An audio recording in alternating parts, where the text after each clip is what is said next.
शिव पुराण महात्म्य 7वां अध्याय। श्रोताओं द्वारा पालन किए जाने वाले नियम। सूत जी बोले, शौनक, शिव पुराण सुनने का व्रत लेने वाले पुरुषों के लिए जो नियम है उन्हें भक्ति पूर्वक सुनो। शिव पुराण की पुण्यमयी कथा नियम पूर्वक सुनने से बिना किसी विघ्न बाधा के उत्तम फल की प्राप्ति होती है। दीक्षा रहित मनुष्य को कथा सुनने का अधिकार नहीं है, अतः पहले वक्ता से दीक्षा ग्रहण करनी चाहिए।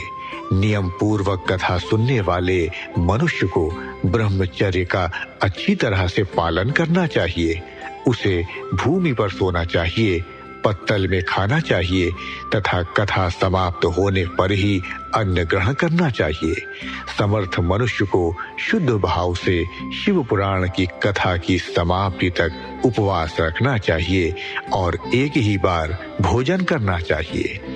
गरिष्ठ अन्न, दाल, जला अन्न, सेम, मसूर तथा बासी अन्न नहीं खाना चाहिए।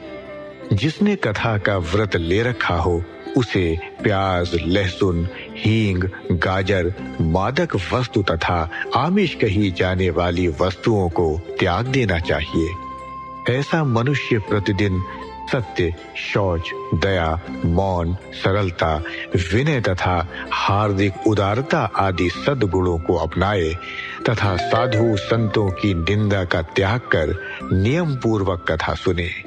सकाम मनुष्य इस कथा के प्रभाव से अपनी अभीष्ट कामना प्राप्त करता है और निष्काम मोक्ष प्राप्त करता है। सभी स्त्री पुरुषों को विधि विधान से शिव पुराण की उत्तम कथा को सुनना चाहिए। महर्षि, शिव पुराण की समाप्ति पर श्रोताओं को भक्ति पूर्वक भगवान शिव की पूजा की तरह पुराण पुस्तक की पूजा भी करनी चाहिए तथा इसके पश्चात विधि पूर्वक वक्ता का भी पूजन करना चाहिए। पुस्तक को रखने के लिए नया और सुंदर बस्ता बनाएं। पुस्तक व वक्ता की पूजा के उपरांत वक्ता की सहायता हेतु बुलाए गए पंडित का भी सत्कार करना चाहिए। कथा में पधारे अन्य ब्राह्मणों को भी अन्न धन का दान दें। गीत, वाद्य और नृत्य से उत्सव को महान बनाएं। विरक्त मनुष्य को कथा समाप्ति पर गीता का पाठ करना चाहिए तथा गृहस्थ को श्रवण कर्म की शांति हेतु होम करना चाहिए।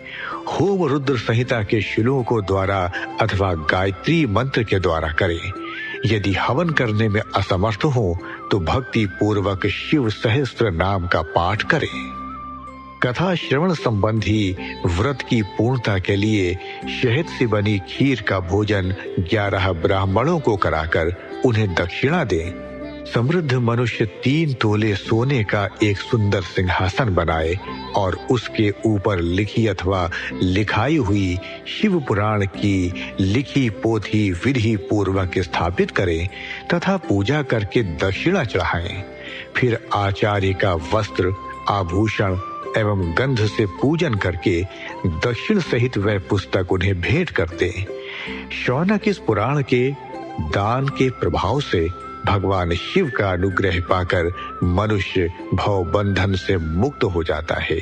शिव पुराण को विधि पूर्वक संपन्न करने पर यह संपूर्ण फल देता है तथा भोग और मोक्ष प्रदान करता है। मुने, शिव पुराण का सारा महात्म्य जो संपूर्ण फल देने वाला है मैंने तुम्हें सुना दिया है। अब आप और क्या सुनना चाहते हो? श्रीमान, शिव पुराण सभी पुराणों के माथे का तिलक है। जो मनुष्य सदा भगवान शिव का ध्यान करते हैं, जिनकी वाणी शिव के गुणों की स्तुति करती है और जिनके दोनों कान उनकी कथा सुनते हैं, उनका जीवन सफल हो जाता है। वे संसार सागर से पार हो जाते हैं। ऐसे लोग इहलोक और परलोक में सदा सुखी रहते हैं। भगवान शिव के सच्चिदानंद स्वरूप का स्पर्श पाकर ही समस्त प्रकार के कष्टों का निवारण हो जाता है। उनकी महिमा जगत के बाहर और भीतर दोनों जगह विद्यमान है। उन अनंत आनंद रूप परम शिव की मैं शरण लेता हूँ।